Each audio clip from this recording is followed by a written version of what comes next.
गुरु पूर्ववर्ती video series रे आमे माने श्री श्री ठाकुरंकर दिव्य लीलार बहु अजणा घटनावली शुणिबाकु पाइले। जुगे जुगे परम पुरुष आसंती पतित उद्धारण रूपे।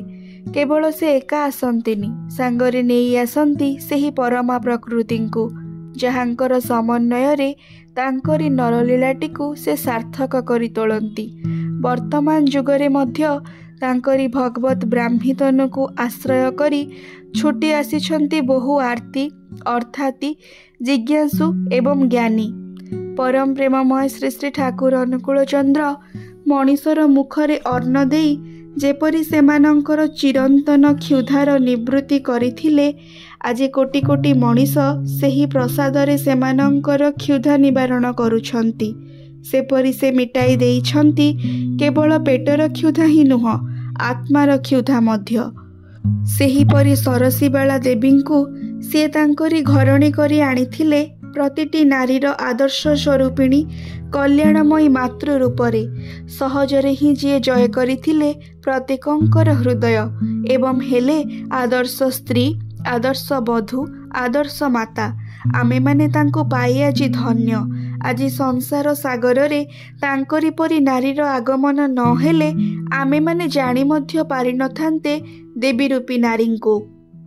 तेणु एही परवर्ती भिडियो सीरीज रे सेही परमा प्रकृति विश्व वंदनिया जगज्जननी श्री श्री बड़ मांकर दिव्य जीवनर गाथा, जहाँकि भूषणी माँ कलम देई पुस्तक आकार रे बड़मार संसार नामरे समस्तंक पाखरे आदृत होई पारिथिला।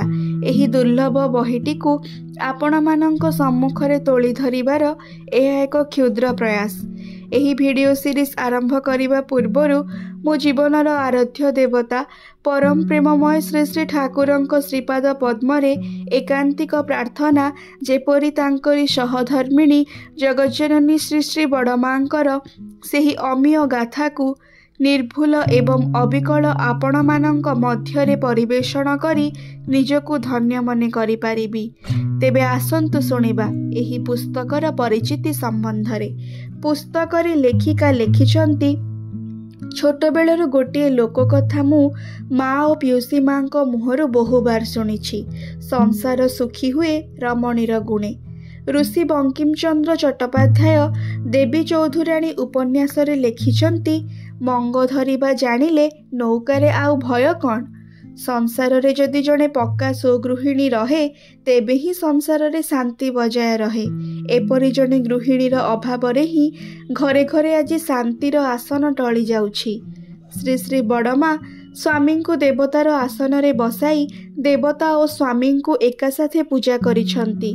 स्वामी को मध्य रे ही प्रत्यक्ष करिछंती देवता को। ऐश्वर्य तांको दाम्भिक करिनी, क्षमता कौनसी समय रे ही तांकरी चित्तर स्थैर्य नष्ट करिनी।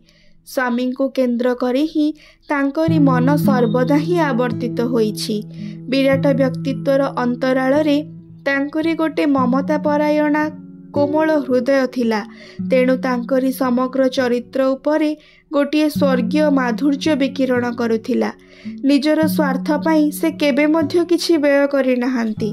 जदि तांकरी ऐश्वर्यर कथा उठे अथवा जदि किए जिज्ञासा करे जे आपणकर एते जिनिस काहाकु देबे, सीए संगे संगे उत्तर दियंती, सबु ही ठाकुरंकर, मोर सर्वस्व ठाकुरंकु ही देबी। श्री श्री ठाकुरंकर नारीर नीतिर जीवंत उपमा आम मानंकर श्री श्री बड़मा। वर्तमान आसंतु शुणिबा श्री श्री बड़मांक सह लेखिकांकर प्रथम सेही दिव्य अनुभूति संपर्करे।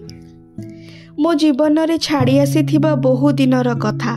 मोर पिउसी माँ और पिउसा महाशय बसबास करी आसुथिले पावना सत्संग आश्रम रे। सेमानंकर कौनसी पुओ झियो नथिला। सेमाने मते खूब भल पाआंती। श्री श्री ठाकुरंकर परिकल्पना रे मैट्रिकुलेशन पास करिबी बोली कलिकतार स्कूल छाड़ी चली आसिली पिउसी माँ विभावती बसु और पिउसा महाशय श्री अमरनाथ बसुंक पाखकु। पास करिबा परे श्री श्री ठाकुरंको वरण करिली। भाबिली संसार करिबी, ताहा हेला नाही। श्री श्री ठाकुर पठाई देले कलिकता को गीत शिखिबा पाई। मझिरे मझिरे आसी तांको गीत शुणाई जाए। एपरी भावरे ही चलीथिला। पावना आश्रम को आसिले पियूसी माँ पाखरे ही रुहे। इंग्राजी 1935 साल सियलदा ठारू सुमा मेल धरी पावना को आसिली संध्या समय श्री श्री बड़ माँ पाखकू जाइछि। प्रणाम परे हठात ही सीए कहिले, तू एठाकू आसी एठारे ही रहुना कौन पाई? एठारे ही रहिबु, एबेठारू एठारे ही रहिबु, एठारे ही खाइबु। प्राण भरीगला, मनस्कामना जेपरी पूर्ण हैला। चली आसिली श्री श्री बड़ माँ पाखकू। ठाकुरबाड़ी रे एबेठारू मोर प्रवेश घटिला श्री श्री बड़ माँ संसार रे। से दिनर सेही समय ठारू संचय करी चलिली केते अभिज्ञता। भाबिली मोर कथा मोर भाषारे जदि लेखि रखि पारे, तेणु एही प्रचेष्टा। मोर अक्षमता पाई हुए तो श्री श्री बड़ माँ को ठीक भावरे परिवेषण करि पारिनी, से दोष मोर ही। आज पाई एतिकी। परवर्ती भिडियो रे श्री श्री बड़ माँ जीवनर सेही माधुर्य मंडित दिव्य कहानी आरंभ ठारू सुनिबा। जय गुरु।